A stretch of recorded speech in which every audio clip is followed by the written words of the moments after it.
Siifan kennaati. Na darbata ijoollee afachaa kana ijoollee na darbata koo la kuffisaa jette ijoollee.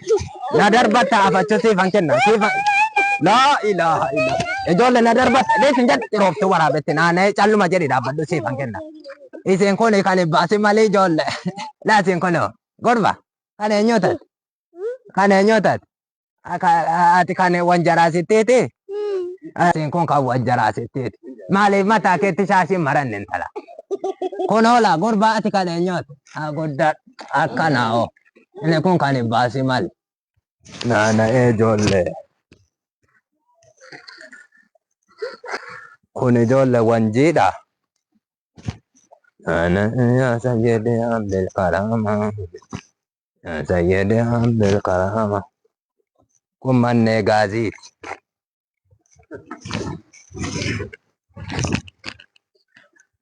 Birqaadiidha abbaa birqaadii argate laanni kun. Lamee naanna'ee gabaan naqaa jira. Isinii biteetan dhufa naanna'ee si'i naanna'ee agadaan sii bita si'i immoo boskoteen sii bita si'i immoo naanna'een sii bita shambuusaa dhaqaa taphadhaa dhaqaa taphadhaa kan naanna'ee isiniif hambisee dhufaati. Yaa sayyidee hambeel karamaa yaa sayyidee hambeel karamaa.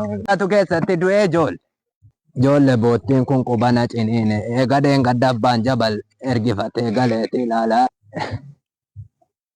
Baa jabal miilli isaan xiraa ijoollee. La ilaha illallah ijoollee qubana muree.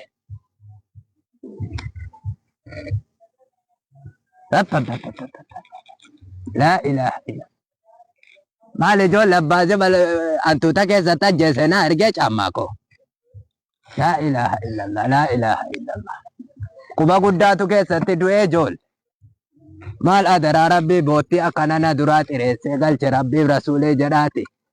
Itteenanii gama Abbaasi maldooyyuu dhaqanaan jedhee boottii koo fuudhee amma ati kumaa maaluma naan jette akkamitti naa meeccite ijoollee kana.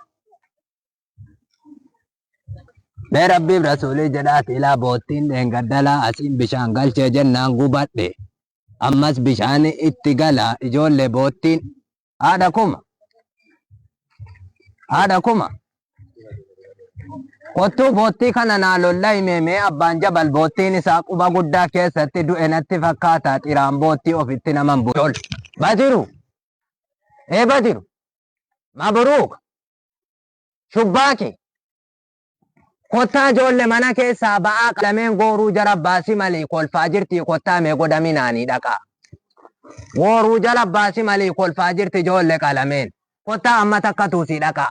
Abbaa Damaa. Oo. Maal qamalee noo maanguddoon midhaan keessan itti argatee jira? Wallaahi. Dhugaa rabbii nagaa. Badiru. Laa ilaaha illallah. Maal yoomina ijoollee kool isa siin gooruu jara baasii malee kolfaa jirtu dhaga'eetan ijoolleedhaan kottaa naa dhaqaa jedhe. Itti aratteega. Itti aratte. Badiru. Laa ilaaha illallah nan salphadhe ijoollee.